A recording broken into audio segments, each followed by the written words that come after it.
السلام عليكم أصدقائي الأعزاء، والنهاردة في حلقة جديدة من حلقات أسرار الجمال.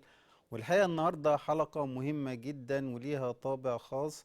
الحلقة دي امبارح كان يوم 18 مارس العيد القومي لمحافظة المنيا، واللي موافق برضو عيد يوم الطبيب المصري. والحقيقة المناسبتين من المناسبات المهمين جدا جدا. الأول عيد المنيا القومي 18 مارس قدم فيه شعب المنيا الكثير من التضحيات في مواجهة الاحتلال. واليوم الثاني يوم الطبيب اللي فيه قدم الطبيب المصري أروع وأجمل أنواع البذل والعطاء في المهنة بتاعته. والحقيقة محافظة المنيا من المحافظات الجميلة جدا والمتميزة، واللي بتحتوي العديد من الآثار الجميلة. وطبعا هي واخدة أيقونة الجمال شعار ليها رأس الملكة نفرتيتي، ودوا من الحاجات الجميلة جدا واللي بتتميز بها محافظة المنيا.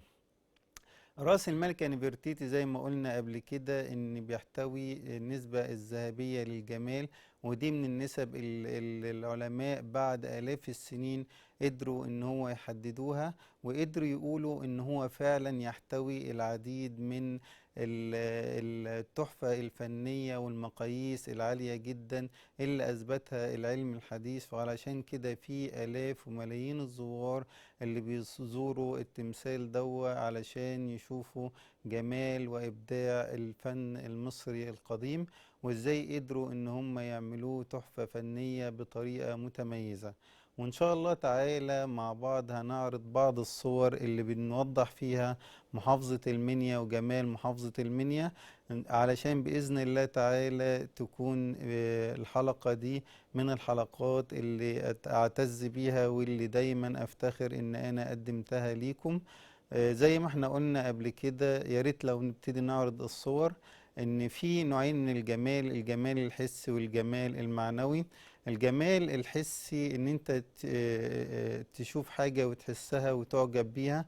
محافظة المنيا من المحافظات الجميلة جدا اللي فيها آثار جميلة ورائعة، منها الآثار الفرعونية القديمة اللي بتحتوي الكنوز الدفينة، وبها تلت آثار جمهورية مصر العربية. وعلى جدران المعابد بتاع محافظة المنيا كان في أسرار اكتشفها العلم الحديث إن هو حاجات فعلا علمية وسليمة، زي مثلا استخدام ماء الورد علشان نجمل بيها البشرة بتاعتنا، أو استخدام المواد المقشرة. كان الفراعنة في منطقة تل العمارنة حفروا النقوش دي وقدروا إن هم يحددوا طرق اللي بتقدر بيها المادة دي تخلي البشرة بتاعتنا جميلة ونقية. مش بس كده، محافظة المنيا كمان بتشتهر بالعديد من الآثار، سواء كان الآثار الفرعونية أو الآثار الرومانية أو الآثار القبطية أو الآثار الإسلامية. فمثلا غير زي ما قلنا اكتشاف منطقة تل العمارنة ورأس الملكة نفرتيتي والمنقوشات الجميلة، برضو بتحتوي على منطقة مهمة جدا وهي منطقة جبل الطير. والمنطقة دي كان فيها السيدة العذراء والمسيح عليه السلام كانوا متواجدين في المنطقة دي، وموجود دير العذراء علشان يحيي لنا قصة الرحلة المقدسة. وإلى الآن بتجيله آلاف من الزوار. كمان من الآثار الإسلامية المهمة جدا الموجودة في محافظة المنيا في قرية البهنسة وفي تل العمارنة. البهنسة بتحتوي العديد من الآثار الإسلامية، زي مثلا كان فيها البقيع اللي يعتبر البقيع الثاني، وفيها دفن العديد من الصحابة المشهورين جدا.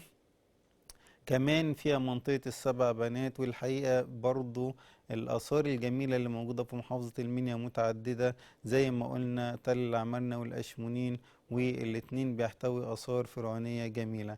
إلى جانب اشتهار محافظة المنيا بالعديد من المساجد المتميزة واللي موجودة بتشهد على روعة الحضارة الإسلامية.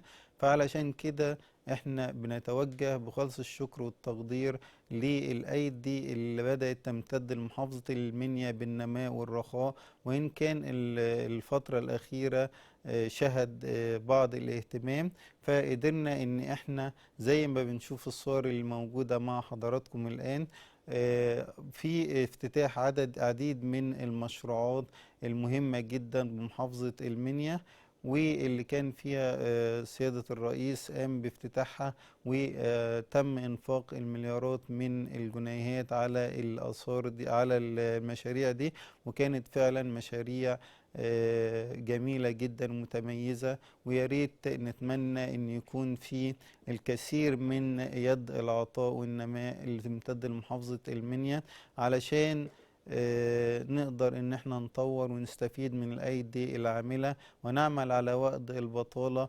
والاستفاد بالعقول النيرة، لان محافظة المنيا زي ما قلنا مش مجرد ان هي غنية بالآثار القديمة، ولكن بتحتوي على عقول طيبة وجميلة. فمنها مثلا على سبيل الحصر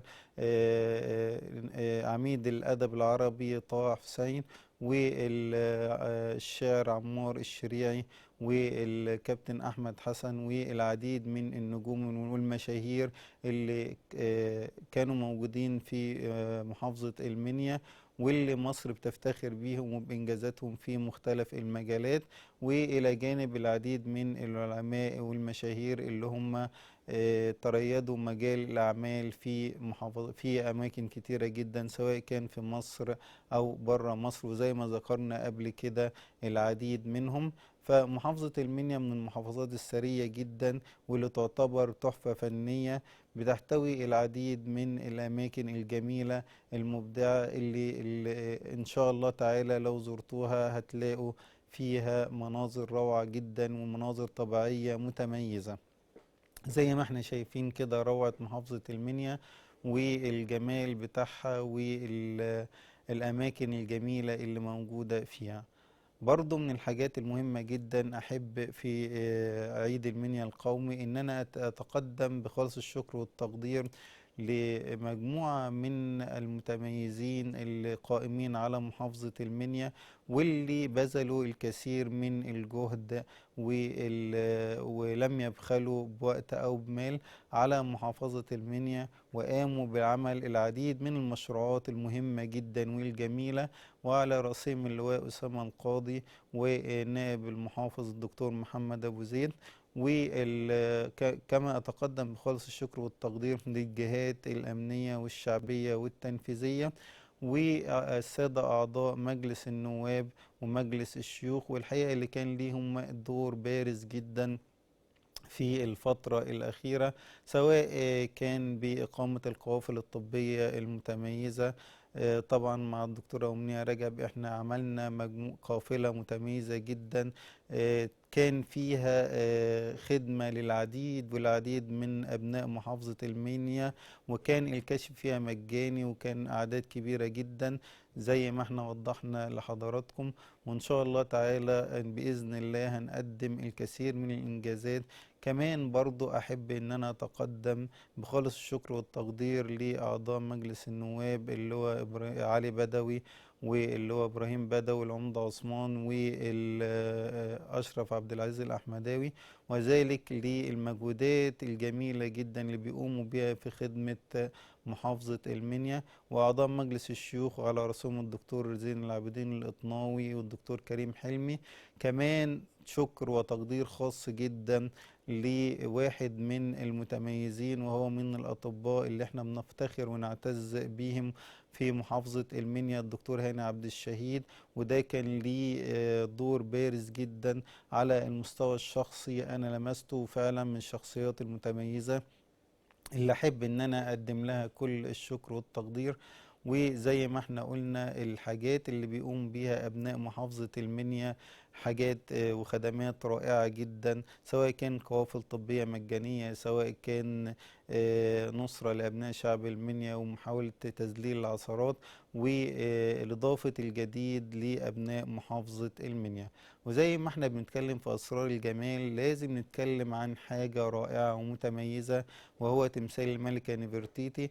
والتمثال ده مش بس شهرته ان هو شعار لمحافظة المنيا، ولكن أعظم كتب التجميل موجود فيها شعار رأس الملكة نفرتيتي، لأن هو بيحتوي كل معايير الجمال اللي ممكن أن أنت تتخيلها، سواء كان الرقبة الممشوقة الجميلة اللي سميت باسم الملكة نفرتيتي أو النفرتيتي نيك، ودي موجودة في أشهر كتب التجميل، لأن هي بتحتوي كل المقاييس الجمال اللي أنت ممكن أن أنت تدور عليها.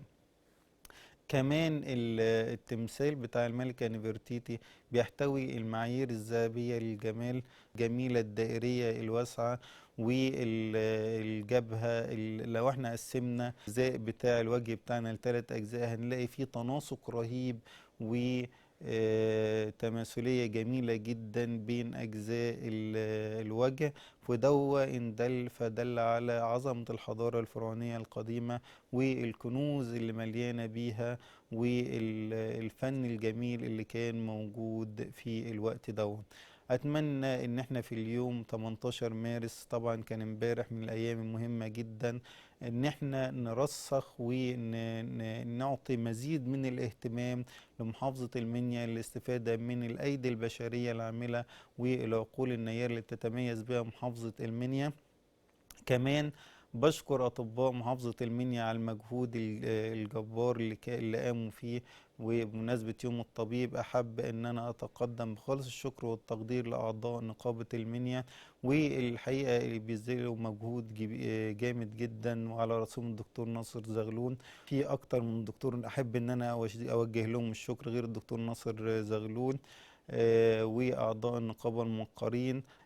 هم بصراحة قاموا بمجهود كبير جدا، وقدروا ان هم يذللوا عثرات كتيرة واجهت الأطباء، وبذلوا العديد من المجهودات القيمة والجميلة. وأحب أشكر كل شخص قام بعمل وأتقن فيه، وقدر إن هو يقدم كل ما يستطيع على أكمل وجه علشان الحياة الطبية. والحقيقة دي فكرة إحنا رسخناها من خلال صفحتنا أطباء متميزون ومبدعون، وصفحة أطباء متميزون بأخلاقهم. عرضنا فيها نماذج متميزة جدا للطبيب المصري، وإزاي الأطباء قدروا إن هم يبذلوا العديد من التضحيات، وخصوصا في أزمة فيروس كورونا، وإزاي قدروا إن هم يكونوا خط الدفاع الأول في مواجهة المرض، وقدروا إن هم يذللوا العديد من العقبات. وإن شاء الله تعالى ربنا عز وجل يكتب للجميع التوفيق. هنرجع تاني للحلقة بتاعتنا أسرار الجمال، وهنتكلم عن موضوع مهم جدا، وهو موضوع التصبغات الجلدية، وإزاي تعد من المشكلات المهمة جدا اللي بتقرق ناس كتير، واللي بتأثر عليهم وعلى حياتهم، وإزاي نقدر إن احنا نعالج المشكلة دي بطريقة بسيطة وسهلة، ونقدر ان احنا نتغلب عليها.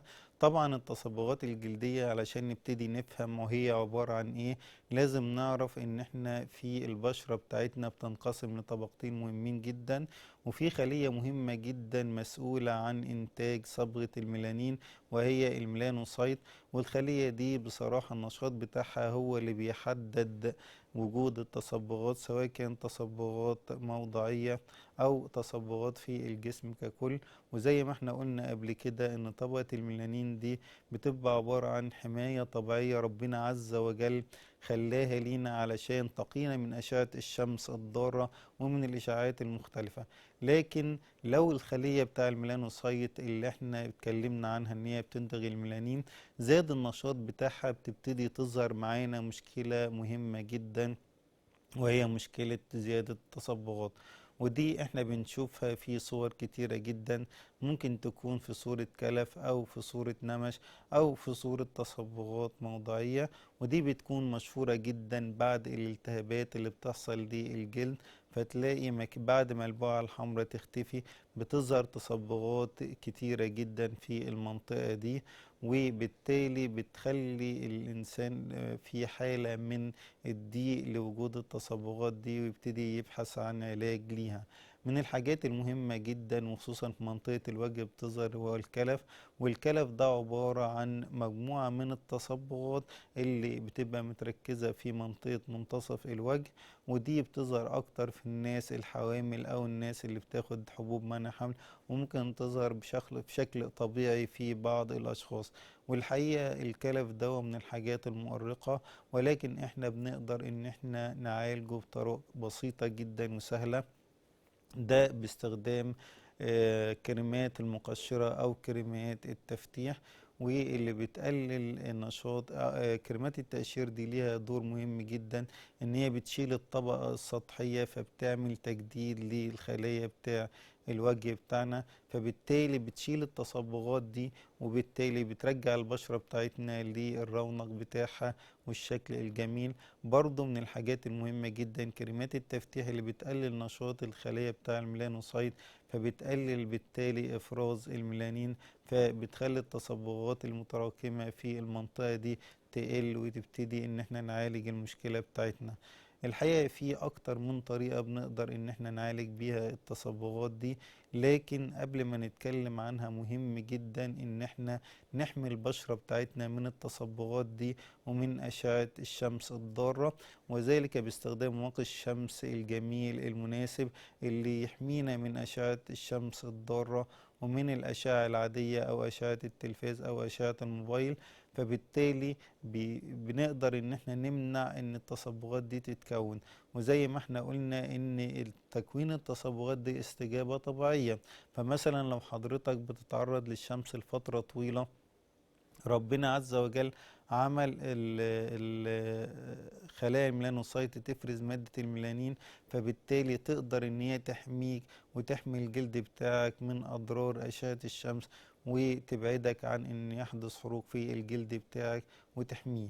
فبالتالي احنا لو قدرنا ان احنا نقي نفسنا من التعرض لأشعة الشمس، واستخدام المواد الواقية لمحجبات الشمس أو المواد اللي بتقي من أشعة الشمس، هنقدر إن احنا نتجنب المشكلة دي، وهنقدر إن احنا نحمي البشرة بتاعتنا من أشعة الشمس الضارة. كمان برضو احنا لو حصلت التصبغات الموضعية أو حصل أي التهابات في الجلد، لابد إن احنا نعالج الالتهابات دي، وما نستناش لما الالتهابات دي تزيد أو تنتشر في جسمنا، فبالتالي تسبب لنا مشكلات بعد كده. فاحنا العلاج البدري والمتقدم، ولو قدرنا ان احنا نقي نفسنا من حدوث المشكلة هيوفر علينا حاجات كتيرة. لان في بعض التصبغات العميقة اللي بتمثل تحدي بالنسبة للأطباء، لأن هي مش مجرد موجودة في الطبقة السطحية فسهل إن احنا نعالجها، ولكن بتمتد لطبقات الجلد العميقة، فبالتالي بتسبب نوع من التصبغات العميقة اللي ممكن ان هي تتعالج، ولكن بتحتاج مننا وقت ومجهود كبير. فعلشان كده نحاول ان احنا نحافظ على البشرة بتاعتنا. من الحاجات المهمة جدا واللي بتسبب زيادة في التصبغات البشرة بتاعتنا الخلل الهرموني، واللي بيحدث تباعا لزيادة في إفراز الميلانين، فبالتالي بيأثر على مش منطقة معينة من الجسم، ولكن في أكتر من منطقة بيحصل فيها غمقان في البشرة بتاعتنا. ولازم إن احنا نعالج الموضوع ده علشان الأمور ما تتطورش وتحصل لنا مضاعفات بعد كده. برضو من الحاجات اللي احنا نحب ان احنا نتكلم عنها ونستفيد في الشرح بتاعها الاستخدامات الحديثة للأجهزة اللي قدرت ان هي تعالج التصبغات، زي مثلا استخدام الكيو سويتش ليزر في علاج التصبغات العميقة او علاج الوشم. الناس اللي هي بدأت ان ترسم وشم على جسمها، الحقيقة الحل الوحيد ان احنا نستخدم كيو سويتش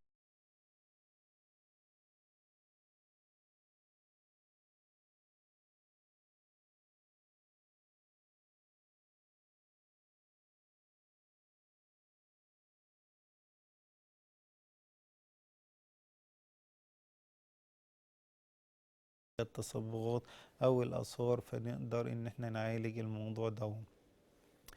لكن لازم علشان نخلي بالنا في حاجة مهمة جدا احب ان انا اقول لكم عليها. بعض من الاشخاص وخصوصا مع انتشار المقشرات الكيميائية في الوقت الحالي وفي الصيدليات، بتبدأ ان هي تستخدم المادة المقشرة دي وبتسيبها لفترات طويلة، او ممكن ان هي تستخدمها وتتعرض للحرارة او لأشعة الشمس، او تقعد في منطقة مثلا قدام فرن او بوتاجاز، فينتج عن كده مضاعفات. وبدل ما احنا بنستخدم المادة المقشرة علشان نعالج بيها التصبغات، بيكون العكس، المادة دي بتبتدي ان هي تزود التصبغات وبتعمل تصبغات شديدة جدا، بنحتاج وقت علشان نعالجها. علشان كده لازم حضرتك تستشير الطبيب بتاعك وانت بتستخدم المادة المقشرة علشان تتجنب حدوث اضرار ليها. طبعا احنا بنستخدم حاجات كتيرة جدا من المواد المقشرة كأطباء، زي مثلا جلايكوليك أسيد أو حمض الفواكه، ودي من الأحماض المهمة جدا واللي ليها نتائج ممتازة في إن احنا نعيد البشرة بتاعتنا اللون الطبيعي بتاعها ونعالج بيها التصبغات، وبرضه بيدي نضارة للبشرة وبيعمل على تجديد الخلايا. في حاجات تانية زي السلسليك أسيد والمنديليك أسيد، ودي برضه كلها من الأحماض اللي احنا بنستخدمها علشان نعالج بيها التصبغات وعلشان نحافظ على البشرة بتاعتنا جميلة ونضرة. في ملحوظة مهمة جدا أحب إن أنا أتكلم عنها. الناس اللي بتظهر لها نمش، على الرغم من النمش من الحاجات الطبيعية اللي ممكن بعض الناس بتستخدمها علشان تظهر الشكل الجمالي بتاعها، زي ما احنا هنوضح بعد كده في الصور اللي احنا هنعرضها. لكن مشكلة النمش لما بيتساب بيبتدي يعمل تصبغات مؤرقة، وبتبتدي ان هي تأثر علينا وعلى نظرة الناس للأشخاص المحيطين، والأشخاص المحيطين بيك بيبتدي النظرة بتاعتهم بتكون مختلفة. فعلشان كده لازم ان احنا نعالج النمش، وطبعا باستخدام التقنيات الحديثة قدرنا ان احنا نتغلب على المشكلة دي، وقدرنا نرجع للبشرة بتاعتنا رونقها وجمالها، وقدرنا ان احنا نتغلب على الموضوع دوا. الناس اللي بتظهر عندهم نمش لازم ان هي تعالجه بسرعة، ما تسيبش الموضوع لما ينتشر معاها، لازم نعالجه ولازم نقدر ان احنا نتحكم في المشكلة دي، لان بعد كده يمكن ان هو مش بيظهر في الوجه بس، لكن بيمتد للجسم بتاعنا، فبالتالي بيعمل مشكلة تؤرق الاشخاص اللي موجودين. علشان كده لازم نعالج النمش، ولازم تستخدم واقي الشمس بتاعك. حتى لو انت حضرتك قاعدة في البيت لازم تستخدمي واقي الشمس دوا علشان يحمي البشرة بتاعتك، وعلشان ما الموضوع ما يزيدش زي ما قلنا. طبعا في حاجات كتيرة جدا نهتم بيها، نهتم باستخدام كريمات التفتيح بتاعتنا للوقت المحدد بتاعها وبانتظام. مش معنى ان احنا عالجنا المشكلة ان احنا خلاص نوقف كريمات التفتيح ونوقف واقي الشمس، لا، لازم نستخدمه، لان عرضة ان يحصل نشاط تاني لصبغ لخلية الميلانوسايت المسؤولة عن انتاج الميلانين، فبالتالي الموضوع يزيد معانا. نتمنى ان انتوا تكونوا استفدتوا بالحلقة بتاعتنا، وان شاء الله تعالى تتابعونا علشان عندنا الكثير والكثير من الحلقات اللي هنتكلم فيها عن أسرار الجمال. نتمنى ان انتوا تكونوا استفدتوا. شكرا جزيلا أصدقائي الأعزاء، وإلى اللقاء.